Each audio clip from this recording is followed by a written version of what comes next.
Watchman दादा. हे सरांनी काय? मॅडम ते सरांनी हो सरांनी. जयंत काय म्हणताय ते? काय झालंय नक्की? मॅडम ते सरांनी मला सांगितलं होतं की तुम्हाला खूप टेन्शन आलं होतं. वॉचमॅन दादा, हो कुणालाही टेन्शन येणार ना.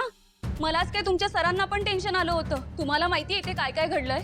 तुम्ही नसताना अचानक एक अनोळखी माणूस आमच्या घरात घुसला होता. नाही त्याबद्दल मी तुमच्याशी बोलणारच आहे, पण आधी मला सांगा तुम्ही तुमच्या बायकोला तरी कळवलत का? त्या सुद्धा शोधत होत्या तुम्हाला.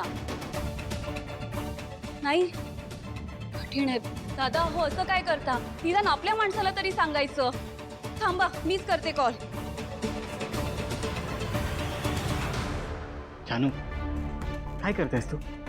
तरी तू काय करतोयस? फोन वाजत होता, त्यांच्या बायकोला फोन करत होते मी. जानू तू त्याच्या बायकोला स्वतः इन्फॉर्म करेल ना. ते टेन्शन तू कशाला घेतेस? सांगशील ना तिला? हो सांगेल. वॉचमॅन दादा मला सांगा बघू, कुठे गेला होता तुम्ही असे अचानक? मॅडम ते एका अर्जंट कामासाठी गेलो होतो. अहो एवढं कसलं अर्जंट काम होतं तुमचं की तुम्हाला ड्युटी अर्धवट सोडून जावं लागलं, तेही आम्हाला न सांगता? मॅडम ते जरा मोठ्या पगाराची नोकरी मिळाली ना म्हणून गेलो होतो.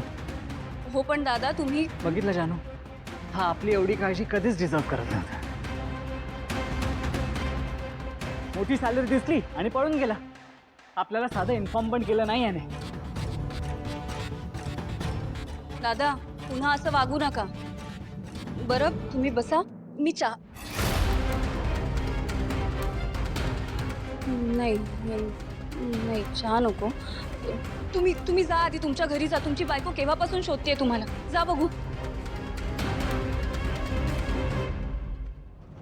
थांबा, कुठं जायची गरज नाही. मी आले ना आता.